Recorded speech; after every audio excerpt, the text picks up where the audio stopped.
الله حبیبه یو داسې عمل راته وښیه چې جنت ته لاړ شم، بس یو داسې عمل راته وښیه چې سړی جنت ته رسی. نو امام الانبیا ورته یو عمل وی لا تغضب ولک الجنه، بس غصه مه کوه ته به جنت ته ځې، غصه مه کوه ته به جنت ته ځې. څه مطلب؟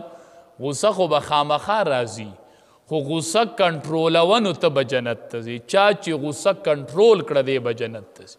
نبی کریم صلی الله علیه وسلم ورته د جنت د تلو عملو خو وی غصه مه کوه، غصه کنټرول کوه نو تا دپاره بیا جنت دی. دا یو عمل ساته چې غصه کنټرول کوه. نن سبا چې دا څومره اختلافات رالل د دې وجه دا ده چې زمونږ غصه په کنټرول کې نه ده. غصې حالت کې بیا نه الله یادي او نه بیا د الله رسول یادي. عامو حالاتو کې هر څه یادي، خو چې غصه راشي بیا هر څه هیر وي. نو د غصې په حالت کې نفس کنټرولوه، غصې په حالت کې بد رد کنزل مه کوه، بیبي ته طلاقونه مه ورکوه بیا وروستو ستومانې. نو دا وایي د غصې په حالت کې ومه.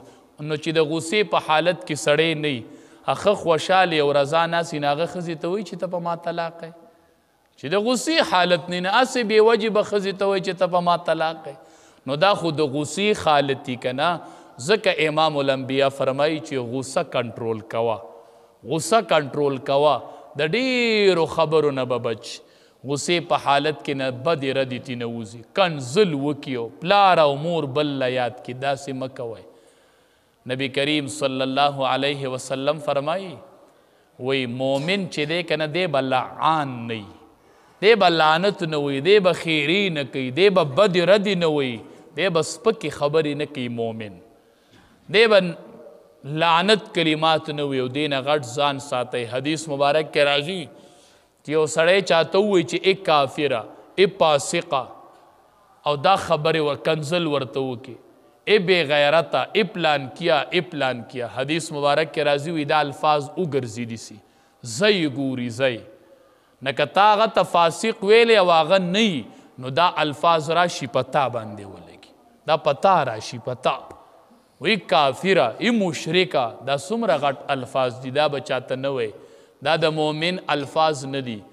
حدیث مبارک کې راځي لعنت کوونکی نه دی، دا بدې ردې چې وي او دا خیري چې کوي او دا زنانم ډېرې زیاتې خیري کوي. لعان د ځان نه مه جوړوئ. حدیث مبارک کې راځي وی لعان چې دی، لعان دی به د قیامت په ورځ د دوو خبرو نه محرومه ګرځي. لعان چې دی یو به د الله سفارش نه قبلی په ورځ د قیامت. د لعان سړي سفارش الله نه قبلی چې هغه لعنت لیږي او هر ټیم بدې ردې او کنزل او په خوله کې سمه خبره نه وي، دا لعان دی. د ده به الله سفارش نه قبلی په ورځ د قیامت. حدیث مبارک کې راځي دا ولا شفعاء او ولا شهداء یوم القیامه، نه به شفیعان جوړیږي او نه به شهدا جوړیږي. شهدا څه مطلب؟ قیامت کې به الله د دې امتونو نه ګواهی علي. امت ته به وایي تاسو ته دا پیغمبر راغلی و، د تاسو ته دین اسلام را رسولی و، دا به د دې امت نم دا ګواهی علي. وی به چې تاسو د نبی کریم صلی الله علیه وسلم پر رسالت ګواهی کوئ، نو دا ټول امت په ګواهی کوي چې او الله مونږ ته تا قرآن کې ویلیو چې امام الانبیا راغلی و قوم ته دین اسلام را رسولی و. نو حدیث مبارک کې راځي وی دقه لعان سړی نه دی به الله د دې شهداو نه به دغه کوي ختموي چې دا قوم گواهی کوي په پیغمبرانو، نو الله به وایي دا لعان ته لر کوي، د ده ګواهۍ ته ضرورت نشته. دی د اړو نه وایي چې مونږ ته پیغمبر راغلی او د لعان ولا شهداء دی به په دغې شهداو کې نه ګواهانو کې چې کوم امت د پیغمبر په باره کې ګواهي ورکوي چې او دی مونږ ته راغلی نو دا لعان به تی الله وباسي چې دی دې پکې ګواهي نه ورکوي په ورځ د قیامت. نن مونږ معمولی خبره بدې ردې او کنزل، په خوله کې هم سمه خبره نه وي، په خوله کې هم چرته سمه خبره نه وي، دا بهادري نه ده، دا غیرت نه دی. ترخی خبرې او کنزل کول دا ډیره ناروا ده. څاروو ته نبی علیه السلام وایي کنزل مه کوئ، نو سارو ته کنځل مه کوئ. نبی علیه السلام سره یو سورلي وه، نو یو کس هغې سورلی ته کنځل وکړل، نو بیا ورته راوښود. نبی علیه السلام ورته یې کوز شوې، تا خو اوس په دې سورلی لعنت رالیږو، اوس پې سورلي کوې د پاسه، اوس دې پې لعنت راولېږو او اوس پې سورلي کوې، وی اوس کوز شه د دې نه. نو وی سورلو ته کنځل مه کوئ، زمانې ته هم کنځل مه کوئ، شپې ته کنځل مه کوئ، ورځې ته کنځل مه کوئ، دا الله راولي. د شپې څه قصور نشته دی. زمانې ته کنځل مه کوئ، خلقو ته کنځل مه کوئ.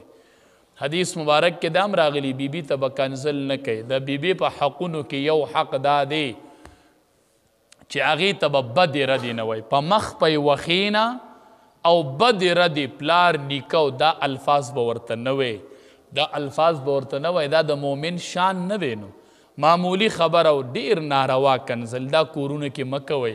په دې دا بیبیانې ډېرې خفه کېږي دا ناروا کنځل چې سړی کوي. حدیث مبارک کې راځي موږ د نبی کریم صلی الله علیه وسلم نه ډېر غیرتیان یو. نبی کریم صلی الله علیه وسلم روایاتو کې راځي عایشې رضی الله تعالی عنها ورله اوبه راوړلې، نو عایشې رضی الله تعالی عنها ترېنه اوبه وڅښلې، نو چې اوبه یې ترې وڅښلې امام الانبیا له یې اوبه راوړې. نو امام الانبیا ورته وایي عایشې رضی الله تعالی عنها ته وی عایشې تا چې اوبه څښلې نو د کم طرف نه دې څښلې وي، تا دا خوله په کم ځای لګولې وه په دې لوښي؟ وی د الله حبیبه ما په دې ځای په هغه ځای خوله ولګوله اوبه یې وڅښلې.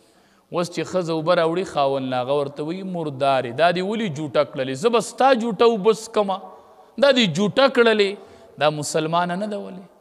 نو دا بدې ردې او دا خبرې امام الانبیا نه دي کړي. د امام الانبیا ښکلي اخلاق بهترین اخلاق اختیار کړي، په هغه ځای باندې خوله کېښودله چې په کومه ځای باندې عایشې رضی الله تعالی عنها خوله ایښې وه او هغه اوبه یې باقي وڅښلې چې هغې تې څښلې وې او باقي وڅښلې.